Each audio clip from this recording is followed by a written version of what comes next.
அதாவது என்னன்னா,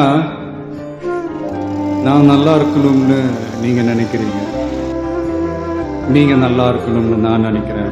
ஆனா நம்ம எல்லாருமே நல்லா இருக்கணும்னு நினைக்கிறவங்க நல்லா இல்லைங்க, விவசாயிங்க.